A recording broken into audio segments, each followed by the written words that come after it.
What's up guys, Walking Buck here. Today I'm back here with another video and I'm here to talk about the Utah Jazz, which everyone sees as a good playoff team. Some see them as a 3 seed, some see them as like the 7 seed.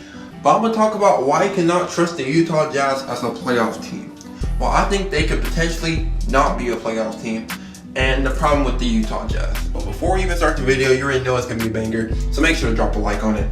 Comment down below any new video ideas you want me to do. Don't forget to subscribe to the channel. At 72 right now, the goal is 100 by the end of the year. Got like 3 weeks left, but now let's get started. So the Utah Jazz last year were a really good team at 44-28 and were the 6th seed last year. Ended up making it almost past the first round with a 3-1 lead and ended up blowing it to the Denver Nuggets to lose the series 4-3.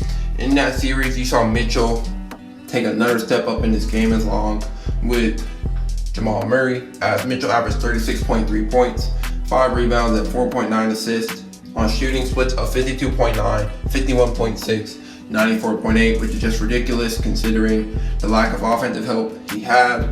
Mike Conley bounced back that series, averaging almost 20 points, which is what we wanted him to do. Rudy Gobert had a solid series, averaging 17 and 11, but whenever Jokic was on the perimeter, he just kept getting torched.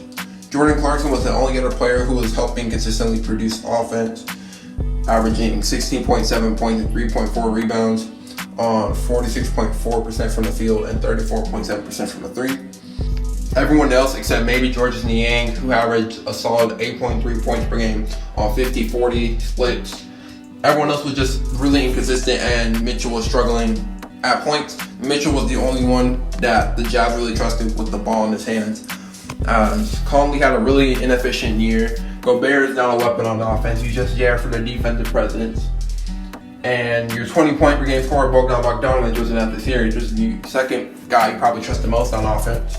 He wasn't at the series, so Mitchell had to carry the load, which led to his 36-point per game average and insane efficiency. But that really costed the Jazz, as once Mitchell's gas went out, they really had no other help in Game 7. Well, Mitchell and Murray has been carrying the series. Most their gas ran out, and the Jazz really had no one to rely on. You have Rudy Gobert scoring 19 points, but that's really a high for him. He's not a very good offensive weapon. And as for the Denver Nuggets, you had Nikola Jokic going off. And you know what Nikola Jokic can do, getting 30 and 14. Yes, he had 30 and 14 on the DPOY's head. And they play basically the same minutes. That's how good Jokic is on offense, and that's how much offensive help Mitchell needed, as he struggled, as he only shot 9 for 22, and there was no one else to pick up that slack. Even Mike Conley went back to the old Mike Conley, as he ended with 8 points on 2 for 13 shooting.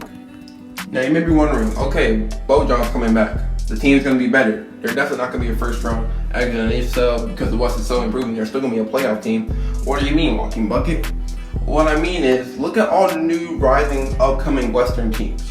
Look at the teams, like I know the Thunder are going to fall off for sure, but you have the top half of the West probably going to stay about the same, except for the Thunder falling off and the Jazz getting off, like I said, and the Rockets falling off. But look at the non-playoff teams, how much they improved. The Warriors, they're getting Curry back. The Wolves, you add D'Lo and you have the number 1 pick in Anthony Edwards, and with solid defense, they're going to be better. The Pelicans, Zion and B are going to improve, and now you got Eric Bledsoe for defense. The Kings, Aaron Fox is going to keep improving. Buddy Hield is a bucket getter, and you're going to have him. Marvin Bagley, if he stays healthy, that's going to be their addition, along with his improvement. The Spurs, I gave your case, but at least they have young talent improving, like DeJounte Murray, Derek White, Lonnie Walker, Lucas Samanic, Devin Vassell added to the squad. You know, the Suns, Booker, you add CP3, you're going to have Aiken for most of the year, you gain Crowder. The Grizzlies, John Morant, they're going to keep improving with their whole squad being relatively young. And then you got the Blazers, who are Dame and CJ, and their role players are actually going to be healthy this time, along with the additions of Robert Covington, Derrick Jones Jr. It's going to be a really good squad for the Blazers. And what happened to the Jazz? Well, the only development the Jazz are going to get is from Donovan Mitchell. And I don't know how much development he has left, because he's already at star potential, at star status, and I don't know how much farther he can get from there. And everyone else on the roster, how much are they really going to improve? Bojan, he's pretty old. He's going to get worse. Tony Bradley, you traded him. The only other guy you probably had trusting in development. Jordan Clarkson, you locked up, but he's in his prime. Rudy Gobert doesn't have much development left. Joe Ingles is probably going to regress. Mike Conley may probably get worse than how he was last year. Royce O'Neal, you're not going to see improvement. Just Niang, unlikely you'll see improvement from him, as he's just a solid role player and that's the best he's going to be. No one on this squad is going to improve. Yes, you got Derek Favors. He's going to get you a solid like 8 and 8 off the bench. But how much is that really going to impact your team? Because you just drafted Udoka Azubuike, which is honestly a waste of your draft pick because you need scoring help off your bench next to Jordan Clarkson, or a true backup playmaker with Conley starting to regress. And you choose a center that you really didn't need because you just signed Derek Favors. You have Rudy Gobert. You really didn't need it. That's why I like the Elijah Hughes picks. A good scoring wing that you could add to the bench in the future. But that 27th pick was really not a good pick. The lack of team improvement. And I just see the Jazz falling out of the playoffs. But what do you guys think? Do you think the Jazz are going to fall off? Or do you think the Jazz are still going to be able to be a playoff team?